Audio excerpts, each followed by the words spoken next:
by Barry Gibb of the Bee Gees.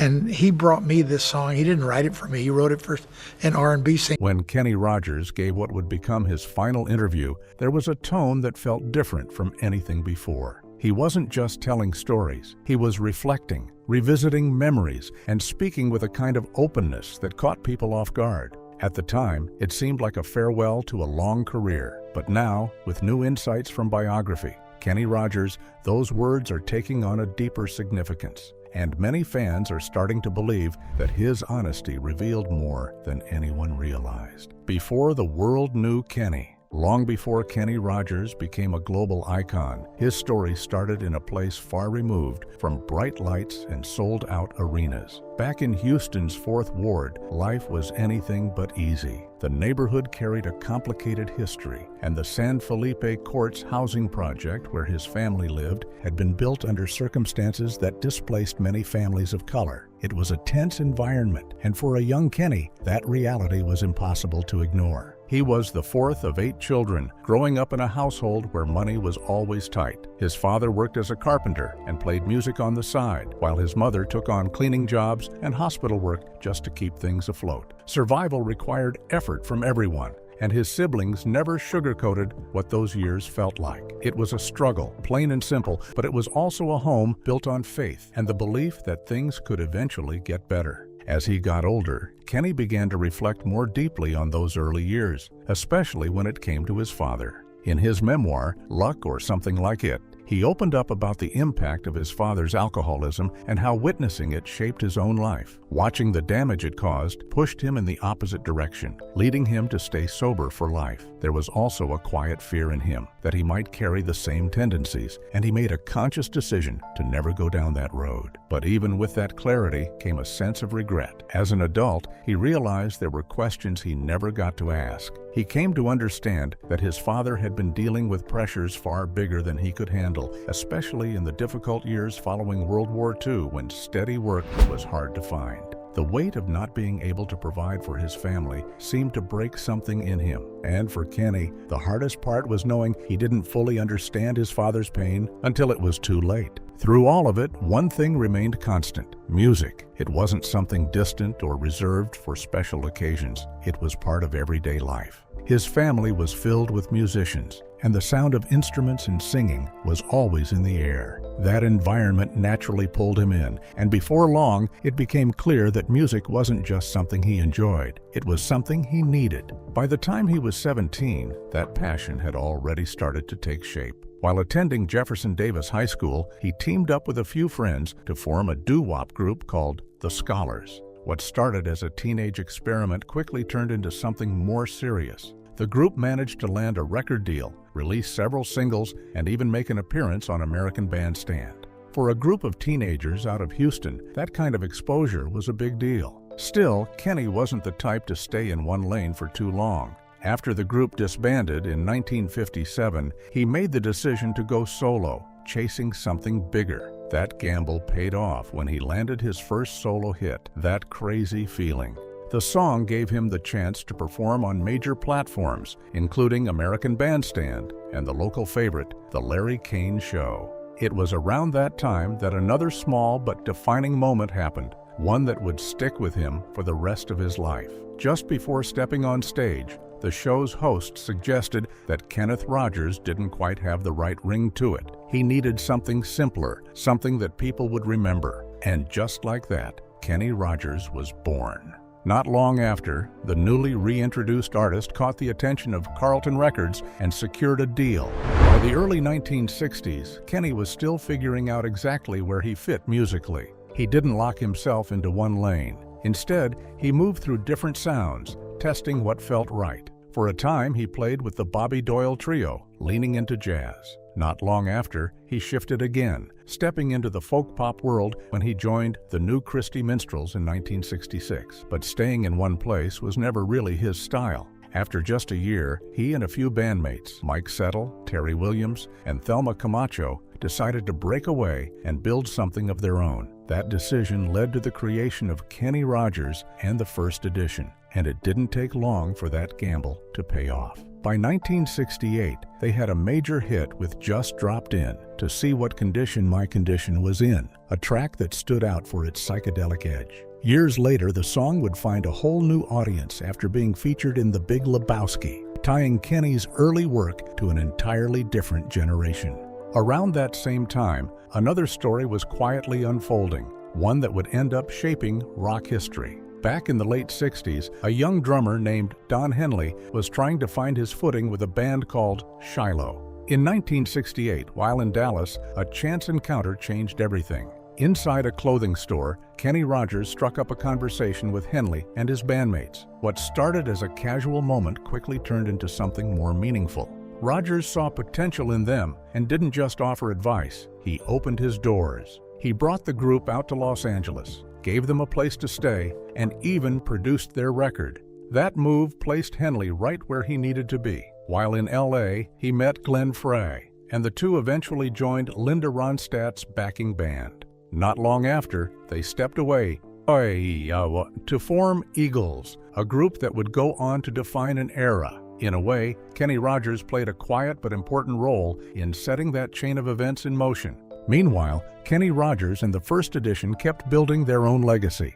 They stacked up hits like But You Know I Love You, Something's Burning, Reuben James, and Ruby, Don't Take Your Love to Town. The success was real, but by the mid-1970s, the momentum had started to slow. When the group finally disbanded in 1976, it left Kenny at a crossroads. From the outside, it didn't necessarily look like the perfect moment for a solo breakthrough.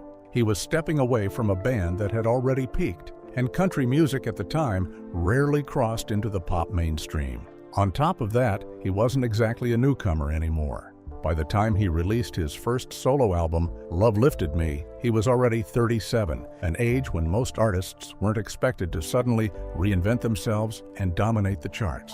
The odds were stacked against him, but what Kenny had always relied on was his instinct for a great story. That instinct led him to a song that would change everything.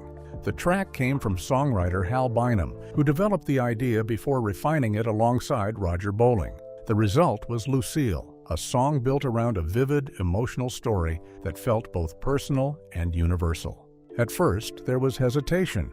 His record label wasn't fully convinced. They worried the song leaned too heavily into traditional country and might limit his crossover potential. Ironically, that very song became the breakthrough they didn't expect. When Lucille climbed into the top 5 in 1977, it didn't just perform well, it opened the door for Kenny Rogers to step fully into the pop spotlight while still holding on to his country roots. There was even a more personal hurdle to clear. The song's title caused a bit of tension at home since his own mother shared the same name. He had to reassure her that the story had nothing to do with her. Once that was settled, nothing stood in the way. A surprising career misstep.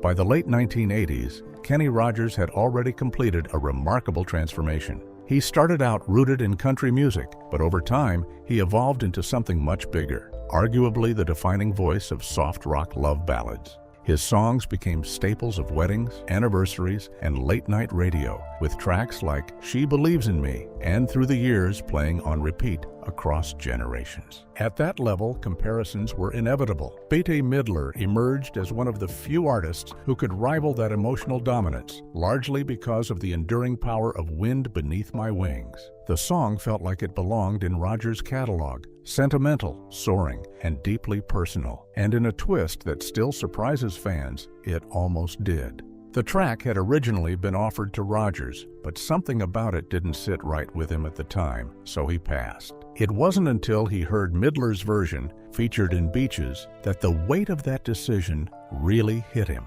He later admitted it was the one song he regretted turning down the most, a rare misstep in an otherwise carefully built legacy. Years later, as the music landscape continued to shift, Rogers found himself facing a different kind of challenge, staying relevant in an industry that rarely stands still. That realization began to take shape after an appearance on The Tonight Show, where a casual conversation about his signature look, especially those rose-tinted glasses, sparked something deeper. It forced him to reflect on how he presented himself, not just as an artist, but as a brand. He came to a simple but powerful conclusion. Refusing to evolve could mean fading away. Within days, he made a bold move. The long hair was gone. The glasses disappeared. Even the earring he'd worn for years was removed. What remained was a cleaner, more authentic version of himself, less like a performer from a past era and more like the man he felt he had become. That desire for reinvention wasn't entirely new. Even as a child, Rogers had been quietly aware of how he was perceived. He wanted to blend in with the other boys, to avoid standing out too much. But at the same time, he couldn't deny wanting attention from the girls. It was a contradiction he openly acknowledged, admitting he'd been drawn to that kind of attention since he was just 6 years old. As time went on, that awareness of image followed him into adulthood. By the late 1990s, it led to one of the most talked about decisions of his later life: plastic surgery. With both time and resources on his side, Rogers began to wonder if he could improve certain aspects of his appearance, particularly around his eyes. He chose a highly regarded surgeon, someone known for a very specific aesthetic, but the results didn't quite align with what Rogers had imagined. Instead of feeling refreshed, he felt the changes were too tight, especially around his eyelids. It bothered him enough that he openly admitted regret and even considered corrective work. Still, his perspective remained surprisingly grounded. He acknowledged that there was no way of knowing what he might have looked like if he hadn't gone through with it. In his typical easygoing style, he even joked about it, suggesting that without the procedure, everything might have simply sagged downward. For him, it came down to a simple philosophy: make a choice and live with it. Throughout it all, Rogers never tried to hide these decisions. In fact, he often spoke about them with humor, especially when it came to the reactions of his close friend and longtime collaborator, Dolly Parton. She never missed a chance to tease him, joking about his trips for cosmetic work in her own playful way. But behind the jokes, there was genuine affection. The two shared a bond that allowed for honesty without judgment, and while Parton poked fun at him, she also acknowledged that he had grown into his new look over time. Her own approach to appearance, however, was more cautious. Rather than making dramatic changes all at once, she preferred a gradual method, using smaller treatments instead of major procedures. In her view, subtlety was key. Drastic transformations, she believed, could sometimes do more harm than good. The truth about Dolly Parton and Kenny Rogers' relationship. When people talk about country music royalty, Dolly Parton almost always sits at the very top. The look, the voice, the story, everything about her feels larger than life. From growing up with very little to becoming one of the most beloved entertainers in the world, she built a legacy that fans have held on to for decades. But even legends don't do it all alone. A big part of Dolly's magic came from her connection with Kenny Rogers, a star who carried just as much weight in his own lane. Together, they created something rare, one of those partnerships that just felt right every single time they stepped on stage. It looked effortless, but behind that chemistry was a story that took time to fall into place. Their paths first crossed back in the 1970s when Kenny appeared on Dolly's variety show. On paper, it sounds like the perfect origin story. Two future icons meeting for the first time. But in reality, it was far from magical. The set was busy, the schedule was tight, and Kenny was just one guest among many. There was no instant bond, no spark, just a brief encounter that could have easily faded into nothing. For a while, it almost did. It wasn't until years later, in 1983, that everything changed, and it happened in a way that felt almost scripted. Kenny was in the studio working on a song called "Islands in the Stream," produced by Barry Gibb of the Bee Gees. The problem was, the song just wasn't working. After days of trying to make it click, Kenny hit a wall. He was frustrated, tired, and ready to give up on it completely. That's when Barry made a simple suggestion: bring in Dolly. As luck would have it, she was already in the same studio that day. No planning, no build-up, just perfect timing. Dolly walked in, stepped up to the mic, and within moments, everything shifted. The song that had been dragging for days suddenly came alive. What had felt forced now felt natural. That moment didn't just save a song, it created something timeless. "Islands in the Stream" went on to become a #1 hit and one of the most recognizable duets in music history. But more importantly, it marked the real beginning of Dolly and Kenny as a duo. From there, the momentum never really slowed down. They followed it up with more collaborations, including Real Love and a full Christmas album, building a catalog that fans still go back to today. On stage, they had that rare kind of chemistry you can't fake. The kind that makes people lean in a little closer, wondering if what they're seeing is more than just performance. Naturally, the rumors started. Fans couldn't help but assume there had to be something romantic going on behind the scenes. But the truth was a lot simpler and, in a way, more meaningful. Their bond was built on familiarity. They came from similar backgrounds, understood the same struggles, and shared the same values when it came to family and faith. That foundation made their connection strong, but it also kept it grounded. Kenny once pointed out that those shared experiences gave them something deeper than romance, a kind of understanding that didn't need anything else to validate it. Life on the road only made that connection stronger. As their careers grew, they started touring together, spending long stretches of time traveling from city to city. That's where their friendship really settled in. Between shows, they'd sit around, eat together, talk, and just enjoy each other's company. It wasn't forced or performative. It was real. Their teams even bonded the same way, turning tours into something that felt more like a traveling family than a group of co-workers. Dolly would later describe Kenny as someone who felt like a relative, not just a collaborator. And then there was the humor. Offstage and onstage, they were constantly joking with each other. Dolly, known for her playful personality, loved to push Kenny's buttons. She'd tease him, pull little pranks, and keep the energy light no matter where they were. That playful tension carried into their performances, adding another layer to their already strong chemistry. It also helped fuel the rumors. From the outside, it was easy to assume there was something more. The way they looked at each other, the way they played off one another, it all felt too natural to just be friendship. But both of them stayed consistent over the years. They cared deeply about each other, but they never crossed that line. Part of the reason was surprisingly straightforward. They both understood that what they had worked because it stayed exactly as it was. Turning it into something romantic could have complicated everything, maybe even ruined the magic that made them special in the first place. Even the people closest to them saw it the same way. Kenny's former wife, Marianne Gordon, never felt threatened by Dolly. She understood the dynamic and trusted that what they shared was genuine but not romantic. Kenny himself was open about it, acknowledging that while the chemistry was real, acting on it would have changed everything, and not for the better. In a way, that restraint is what made their partnership last as long as it did. Kenny Rogers built a career that most artists could only dream of, one that stretched across more than 5 decades, filled with chart-topping hits, sold-out tours, and a voice that became part of people's lives. But as the years went on, the same relentless schedule that helped define his success slowly began to take its toll. By 2017, it was becoming clear that the road was no longer as forgiving as it once had been. The demands of constant touring, the travel, the performances, it all added up. Rogers understood that better than anyone. He reached a point where he could no longer perform the way he believed his audience deserved, and rather than push past that line, he made a decision that reflected both humility and self-awareness. He chose to step away. That October, at the age of 79, he took the stage in Nashville for what would become his final major performance, an event fittingly titled All In for the Gambler. It wasn't just a concert, it felt like a celebration of a lifetime. The night brought together close friends and fellow legends, including Don Henley, Chris Christopherson, Lionel Richie, and of course, Dolly Parton. One of the most memorable moments came when Rogers and Parton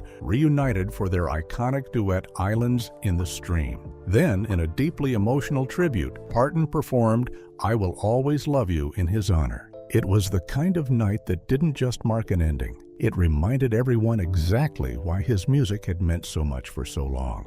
Following that farewell show, Rogers set out on what was meant to be a 2-year goodbye tour, the gambler's last deal. But as his health continued to decline, he was eventually forced to cancel the final dates. Still, unlike many artists who step away and return again and again, Rogers stayed true to his word. He stepped back fully, choosing instead to spend his time at home with his family, embracing a quieter life after decades in the spotlight. In the years that followed, there were moments of concern. Not long before his passing, he was hospitalized in Georgia. which quickly sparked widespread speculation. The situation became so intense that his team had to step in and clarify that the issue was dehydration, not something more serious. Even then, there was a sense of optimism surrounding him, a belief that he still had time ahead. But that hope was short-lived. On March 20th, 2020, Kenny Rogers passed away, leaving behind his wife, Wanda Miller, and his 5 children. His death marked the end of an era,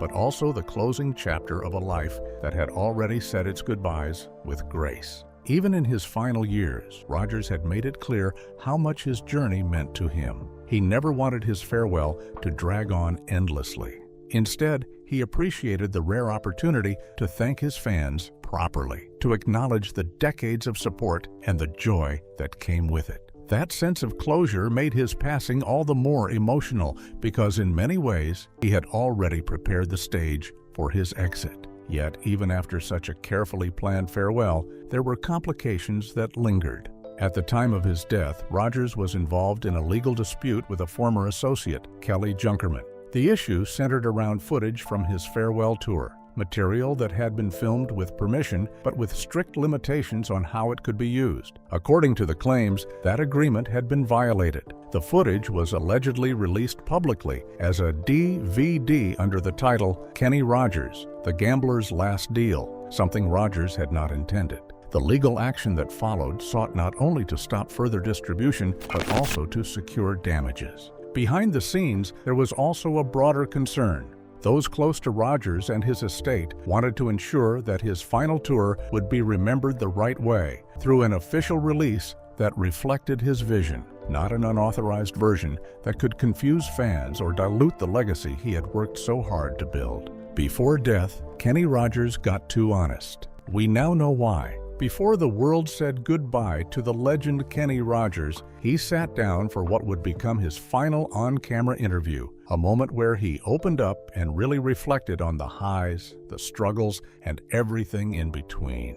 That conversation now lives inside the upcoming biography, Kenny Rogers Special, giving fans a rare, intimate look at the man behind the music. In the documentary, Kenny takes it all the way back to the beginning. He paints a picture of a childhood filled with sound, where music wasn't something distant. It was right there on the front porch. His father played fiddle, his relatives picked up instruments, and the whole family would gather while neighbors sat out in the yard just listening. It was simple, it was raw, and it quietly shaped everything he would later become. The film doesn't just rely on Kenny's voice alone. His brother Roy and sister Sandy help fill in the gaps, adding real-life texture to the story.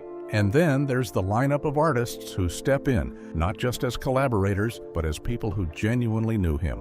Names like Dolly Parton, Lionel Richie, Chris Stapleton, Reba McEntire, Little Big Town, Lady A, and Jamie Johnson all come through, each one adding their own memories to the legacy he left behind. A major moment in the documentary centers around his 2017 farewell concert, All In for the Gambler. That night wasn't just another show. It felt like a full-circle moment. Artists from across the industry came together on one stage, not just to perform, but to honor a career that had stretched across decades. And even then, stepping away didn't come easy. After spending nearly 70 years in music, walking away wasn't something you just do overnight. What made Kenny's story hit even harder was where it all started. Long before the fame, before the sold-out arenas and chart-topping hits, he was just a kid growing up in the projects of Houston. Life wasn't comfortable. His brother Roy made that clear. Money was tight, and Kenny was very aware that just a few blocks away, life looked completely different. But inside that struggle, there was also a strong sense of community. According to his sister Sandy, everybody knew everybody. And in the middle of it all, music was always present. That environment shaped him. He was always singing, always drawn to it. And over time, that natural love for music became more than just a hobby. It became his way out, his path forward. And what a path it turned out to be. Kenny Rogers became a force in the industry, stacking up over 120 hit singles and constantly reinventing himself. Even someone as close to him as Dolly Parton found herself amazed at how he kept bouncing back, time and time again, proving he was never truly down for long. But beyond the success, beyond the numbers, what stood out most were the relationships he built along the way. When news of his passing broke, the reaction said everything. Lionel Richie shared his heartbreak, remembering not just the music, but the laughter and the adventures they had together. For Hillary Scott of Lady A, the connection ran deep. Her own journey with Kenny stretched back to her childhood, through her mother, and eventually into her own career when her band opened for him. To her, he wasn't just a legend. He was someone who gave opportunities and made space for others to shine. And then there was Dolly Parton, his longtime friend and musical partner. Her reaction carried the weight of someone who had lost more than just a collaborator. She saw him as family. In her eyes, while the world was grieving, Kenny had simply moved on to somewhere better, somewhere brighter. Still, that didn't take away the pain. Losing him felt like losing a piece of herself. In the end, it becomes clear that while the world lost an icon, the people closest to him lost something much deeper. This wasn't just about a career or a catalog of hits. It was about a man who came from nothing, built everything, and left behind a legacy that lived just as much in people's hearts as it did in his music.